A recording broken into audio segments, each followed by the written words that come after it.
Assalamualaikum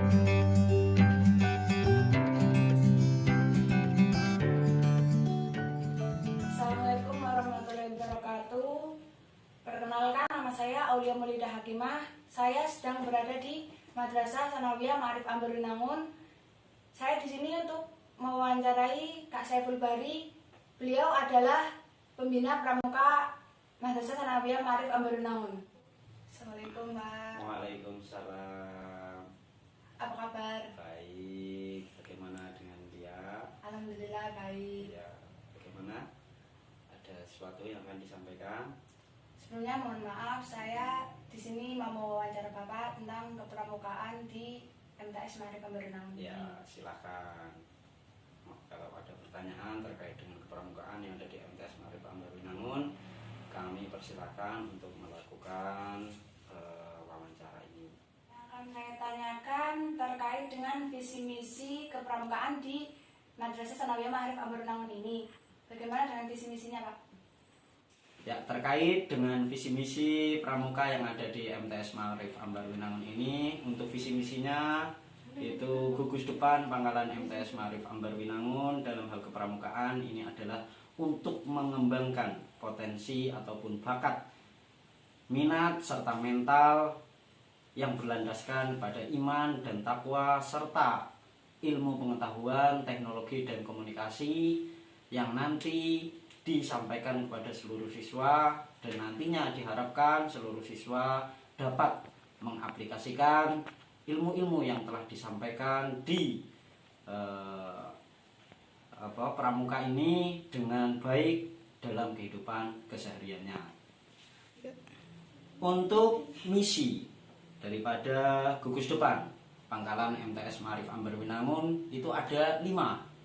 Yang pertama adalah menyelenggarakan kegiatan kepramukaan dalam rangka untuk meningkatkan keimanan dan ketakwaan terhadap Tuhan Yang Maha Esa serta pengetahuan di bidang ilmu teknologi dan komunikasi.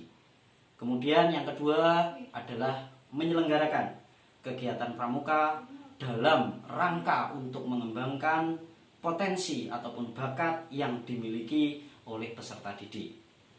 Kemudian yang ketiga adalah dengan melalui kegiatan kepramukaan diharapkan meningkatkan sikap, mental, moral yang baik dan berkarakter terhadap siswa yang ada di MTS Ambarwinangun.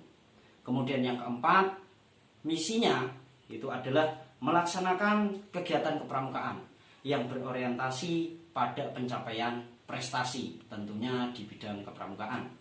Kemudian yang terakhir, misi daripada MTS Ma'arif Ambarwinangun dalam kepramukaan adalah melaksanakan kegiatan kepramukaan yang berorientasi pada pengembangan pola pikir, nalar, serta keterampilan yang telah ada pada peserta didik. Selanjutnya mengenai struktur organisasi di kepramukaan Madrasah Tsanawiyah Ma'arif Ambarwinangun. Ya, terima kasih untuk pertanyaan yang berikutnya terkait dengan struktur organisasi yang ada di kepramukaan MTS Ma'arif Ambarwinangun. Itu dari yang paling atas itu ada Kamabigus yang dijabat oleh kepala madrasah. Kemudian pembina ekstrakurikuler di madrasah ini, pembina ekstrakurikuler itu dijabat ada pembina putra dan pembina putri. Kemudian dilanjutkan Dewan Kerja, kita menyebutnya Dewan Kerja. Ini biasanya diambilkan dari kelas 8. Mereka membantu daripada kakak pembina, ya, baik itu putra maupun putri dalam melaksanakan kegiatan. Kemudian di samping ada Dewan Kerja, itu ada Dewan Kehormatan. Ya, Dewan Kehormatan ini sendiri diambilkan dari para alumni ataupun siswa kelas 9 yang mereka sudah nonaktif ataupun purna tugas, ya, namun mereka masih membantu dalam kegiatan. Kemudian di bawahnya itu ada pramuka penggalang. Untuk pramuka penggalang, struktur organisasinya itu ada sekitar 5. Namun di sini yang utama itu adalah yang pertama itu ada Pratama, yang saat ini Pratama tersebut ini ada Pratama Putra dan Pratama Putri. Untuk Pratama Putra saat ini diampu oleh salah satu siswa dari kelas 9, yakni Kak Hoir.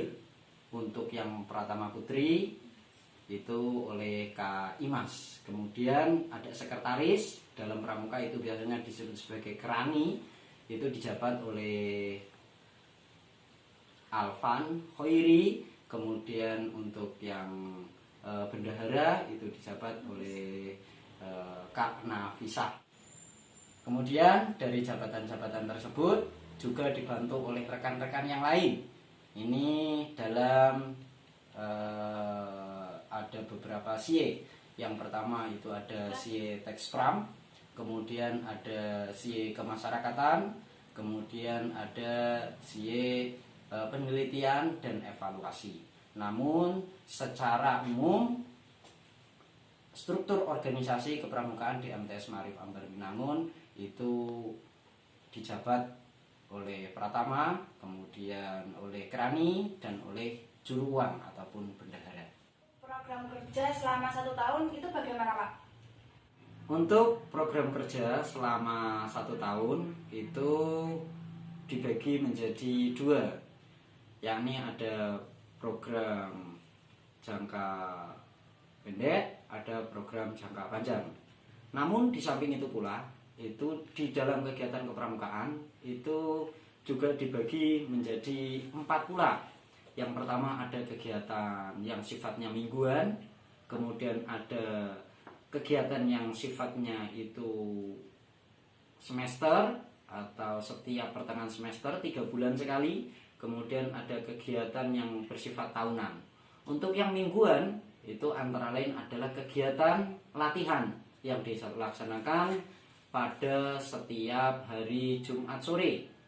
Waktunya ya kurang lebih sekitar 90 sampai dengan 120 menit. Kemudian ada kegiatan bulanan, yakni terkait dengan pelantikan kenaikan jenjang bagi anggota pramuka. Ya. Kemudian ada kegiatan semesteran, ini penilaian. Ya, penilaian terhadap materi-materi yang sudah diajarkan di dalam pramuka. Kemudian ada pula evaluasi. Biasanya evaluasi ini diadakan pula pada setiap kita selesai melaksanakan kegiatan. Kemudian ada kegiatan tahunan. Ini terkait ada perkemahan akhir tahun ataupun kita mengikuti kegiatan yang diadakan di tingkat ranting ataupun di tingkat cabang. Dan pula ada pula kegiatan-kegiatan yang rutin diadakan setiap tahun, yakni pertemuan dari setiap pemimpin regu untuk melaksanakan ataupun memperbaiki kinerja di setiap regunya masing-masing yang nanti akan dilaksanakan selama 1 tahun mendatang. Biasanya nih Pak, kalau kegiatan kan biasanya sebenarnya di luar kan ya Pak? Ya. Nah, pasti kan menggunakan fasilitas luar atau tidak menggunakan halaman rumah warga lingkungan sekitar. Nah itu gimana rasanya bentuk tanggung jawab sama rasa terima kasih kita kepada beliau yang tempatnya kita tempatin? Ya.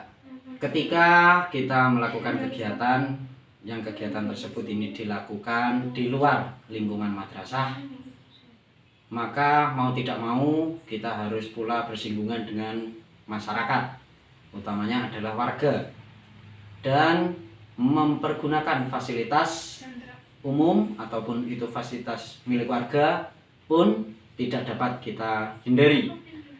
Untuk kegiatan yang dilakukan di luar madrasah, biasanya dari pihak madrasah ini akan melakukan kegiatan yang namanya permohonan izin yang dilakukan nanti dari pihak panitia yang akan mengadakan kegiatan tersebut. Ini memohon izin baik itu dengan sifatnya lisan ataupun tertulis, yang nanti ketika kita mempergunakan fasilitas tersebut tentunya sebagai rasa tanggung jawab karena kita sudah mempergunakan fasilitas milik warga, tentunya yang pertama kita harus selalu menjaga kesopanan, kemudian kita juga harus selalu menjaga kebersihan dari tempat yang telah kita pergunakan. Kemudian tidak lupa pula setelah tempat tersebut ini selesai kita pergunakan, kita bersihkan kembali, kita tata kembali agar tempat tersebut ini tidak kotor ataupun pihak daripada warga masyarakat itu tidak mengeluh dengan adanya kegiatan pramuka yang ada di sekolah kita ini.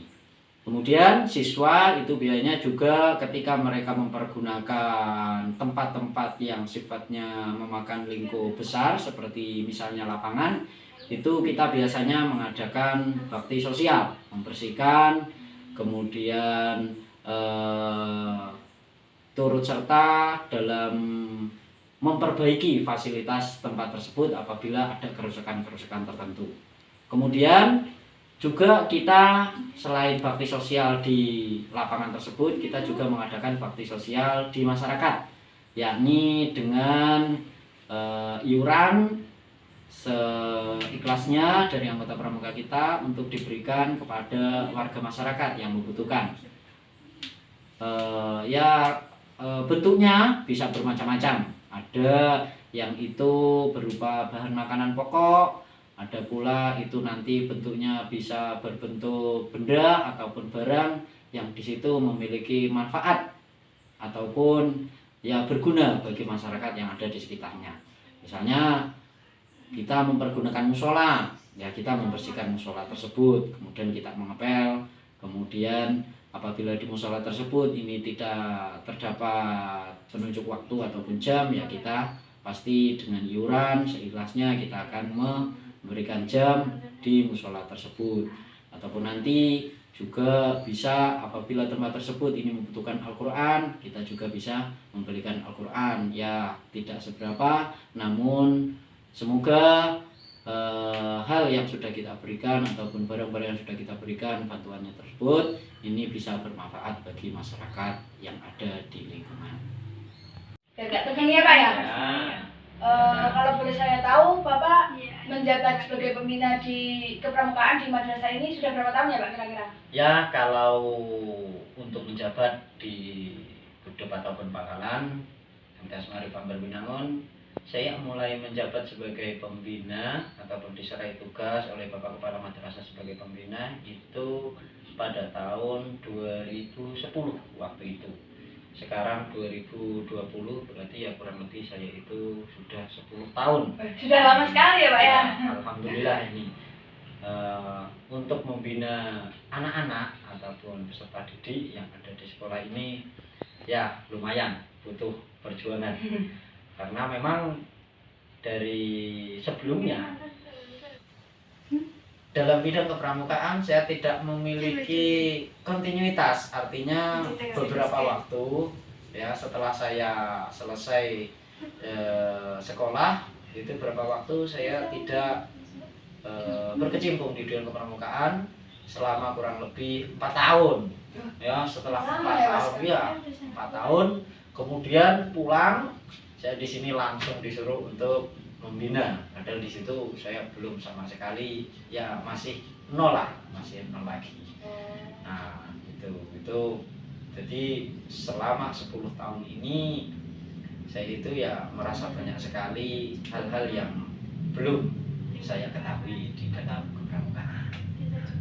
Kemudian kesan pesan Bapak ketika menjadi pembina di sini gimana Pak? Ya, untuk kesannya di MTS Maarif Ambarwinangun ini ya banyak sekali ya kesannya, mulai dari anak-anaknya yang ada di MTS Maarif Ambarwinangun ini majemuk anak-anaknya ya, mulai dari kelas 7, kelas 8 sampai dengan kelas 9 itu macam-macam, dan anaknya pun dibandingkan dengan sekolah-sekolah yang lain ini lebih unik yang ada di MTS Ambarwinangun ini. Ya, terkadang ada anaknya itu ya semangat sekali, saking semangatnya bahkan mereka itu rela ya untuk pergi sekolah pagi dan pulangnya sampai maghrib. Oh, Nah ini yang sekali, Pak. saya sangat terkesan ya. Kemudian ada lagi pula ya siswanya ketika disuruh berangkat pramuka, ia memiliki alasan secara terus menerus ya, alasannya pun unik-unik ya. Ada yang disuruh oleh orang tuanya untuk bekerja ya, bekerjanya itu apa itu di sawah, apa itu namanya, menjalankan mesin apa, Traktor. traktor kalau di sini ya. Ini kan juga ya harus dimaklumi ya, namun untuk aturan-aturan yang ada di sekolah ini ya tetap bisa dilaksanakan dengan baik seperti itu. Untuk pesannya saya sampaikan pada seluruh adik-adik pramuka di tanah air, khususnya umumnya ya di seluruh dunia. Saya mengharapkan bahwa kegiatan pramuka, marilah kita terus mengasah diri kita dalam kegiatan-kegiatan pramuka, ilmu-ilmu kepramukaan, karena ilmu kepramukaan saya yakin ilmu kepramukaan ini nantinya pasti bermanfaat bagi diri kita ketika diri kita terjun di dalam masyarakat.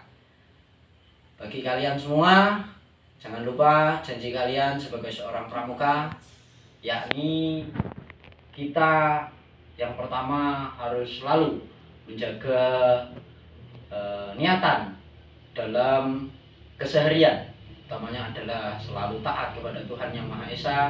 Jangan lupa pula kita berada di negara Indonesia untuk selalu taat kepada aturan-aturan yang ada di negara kita.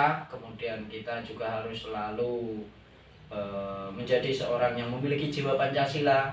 Jangan lupa pula kita pula harus mampu untuk mempersiapkan diri untuk membangun masyarakat. Serta yang terakhir, pesan ya saya yang ingin saya sampaikan kepada kalian semua, jangan takut menjadi pramuka dan banggalah menjadi seorang pramuka. Ini dulu ya Pak, wawancara saya kepada Bapak. Terima kasih atas sesuatu yang Bapak berikan kepada saya. Mohon maaf apabila tutur kata yang tadi kurang berkenan di hati Bapak. Saya mengucapkan terima kasih. Wassalamualaikum warahmatullahi wabarakatuh. Ya, dari saya juga mengucapkan terima kasih atas wawancara Mbak Lia kepada saya selaku pembina pramuka di MTS Maarif Ambarwinangun. Saya juga mohon maaf apabila selama saya menyampaikan mengenai program-program ataupun kegiatan yang sifatnya di dalam kepramukaan ini kurang jelas. Saya mohon maaf, kita bisa menyambungnya pada lain kali. Itu saja pula, salam pada teman-teman semua. Semoga wawancara ini bermanfaat bagi kita semua. Itu saja dari saya.